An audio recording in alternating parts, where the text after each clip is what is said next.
CM ಮೌನಿ ಎಂಬ ಪ್ರತಿಪಕ್ಷ ನಾಯಕರ ಹೇಳಿಕೆಗೆ ಮಂಗಳೂರಿನಲ್ಲಿ ಸಚಿವ ಕೋಟ ಶ್ರೀನಿವಾಸ್ ಪೂಜಾರಿ ತೀಕ್ಷ್ಣವಾಗಿ ಪ್ರತಿಕ್ರಿಯೆ ಕೊಟ್ಟಿದ್ದಾರೆ. ಇನ್ನು ಯಾವಾಗಲೂ ಆರ್ಭಟ ಮಾಡಿಕೊಂಡು ಇರುವುದಲ್ಲ, ಮೌನವಾಗಿದ್ದುಕೊಂಡೇ ಉತ್ತಮ ಕೆಲಸ ಮಾಡುವವರು ಉತ್ತಮ ಸಿಎಂ ಬಸವರಾಜ ಬೊಮ್ಮಾಯಿಗೆ ಯಾವಾಗ ಏನು ಮಾಡಬೇಕು ಅಂತ ಗೊತ್ತಿದೆ. ವಿಧಾನಸಭೆ ವಿಧಾನ ಪರಿಷತ್ನಲ್ಲಿ ಖುದ್ದು ಭಾಗಿಯಾಗಿ ಎಷ್ಟು ಅವರ ಅಭಿವೃದ್ಧಿ ಪರ ಚಿಂತನೆ ಏನು ಅಂತ ತೋರಿಸಿದ್ದಾರೆ. ಅವರು ತನ್ನ ನಿಲುವನ್ನ ಸ್ಪಷ್ಟವಾಗಿ ಹೇಳಿದ್ರು ಕೂಡ ವಿಪಕ್ಷ ನಾಯಕರು ಮತ್ತು ಕುಮಾರಸ್ವಾಮಿ ವಿನಾಕಾರಣ ಮಾತನಾಡುತ್ತಿದ್ದಾರೆ ಎಂದು ಸಚಿವರು ಹೇಳಿದರು. ಈ ಆರ್ಭಟದ ಮೂಲಕವೇ ಕಾರ್ಯಕ್ರಮವನ್ನು ಯಾವುದಾದ್ರೂ ಸರ್ಕಾರ ಮಾಡಬೇಕು ಅಂತ ಅಗತ್ಯ ಏನೂ ಇಲ್ಲ.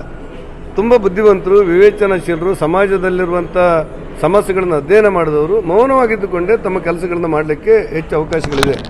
ಗೌರವಾನ್ವಿತ ಮುಖ್ಯಮಂತ್ರಿಗಳಿಗೆ ಇಡೀ ರಾಜ್ಯದಲ್ಲಿ ಕುಮಾರಸ್ವಾಮಿಯವರು ಸೇರಿದಂತೆ ಸಿದ್ದರಾಮಯ್ಯನವರು ಸೇರಿದಂತೆ ನಾನು ಒಂದೇ ಮಾಹಿತಿಯನ್ನು ಕೊಡೋನು. ಕಳೆದ ಒಂದು ತಿಂಗಳಲ್ಲಿ ಮೇಲ್ಮನೆ ಮತ್ತು ಕೆಳಮನೆ ವಿಧಾನ ಮಂಡಲದ ಅಧಿವೇಶನ ಆಯಿತು.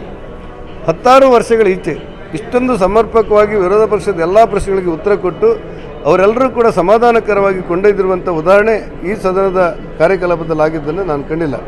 ಮಾನ್ಯ ಮುಖ್ಯಮಂತ್ರಿಗಳಾದ ಬಸವರಾಜ ಬೊಮ್ಮಾಯಿ ಅವರು 26 ದಿವಸಗಳ ಕಾಲ ವಿಧಾನ ಮಂಡಲವನ್ನು ನಡೆಸಿ ಯಾವುದೇ ಗೊಂದಲ ಇಲ್ಲದೆ ಈ ಪ್ರಜಾಪ್ರಭುತ್ವದಲ್ಲಿ ವಿರೋಧ ಪಕ್ಷಗಳಿಗಿರುವಂಥ ಅವಕಾಶ ಏನಂತ ಹೇಳಿದರೆ ಸದನವನ್ನು ನಡೆಸುವುದು ಮತ್ತು ಸರ್ಕಾರವನ್ನು ಹಿಗ್ಗಾಮುಗ್ಗ ತಾರಾಟ ತಗೊಳ್ಳಿಕ್ಕೆ ಅಧಿಕಾರ ಇದೆ.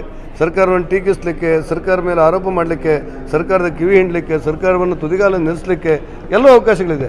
ಆ ಎಲ್ಲ ಅವಕಾಶಗಳನ್ನು ವಿರೋಧ ಪಕ್ಷಗಳು ಬಳಸ್ಕೊಂಡಿದ್ದೇವೆ ಅನ್ನೋದು ನಮಗೆ ಸಮಾಧಾನ ಇದೆ. ಅದ್ರ ಜೊತೆಯಲ್ಲಿ ಮಾನ್ಯ ಮುಖ್ಯಮಂತ್ರಿಗಳು ಎಲ್ಲರಿಗೂ ಕೂಡ ಸಮಾಧಾನಕರವಾದಂಥ ಉತ್ತರವನ್ನು, ಪಾರದರ್ಶಕ ಉತ್ತರವನ್ನು, ವಿರೋಧ ಪಕ್ಷಗಳ ಸಮಾಧಾನಗೊಳ್ಳುವಂಥ ಉತ್ತರವನ್ನು ಕೊಟ್ಟಿದ್ದಾರೆ. ಆ ನಂತರ ಈಗ ಹೇಳ್ತಾ ಇರೋದು ಮೌನವಾಗಿದ್ದಾರೆ ಅಂತೇಳಿ.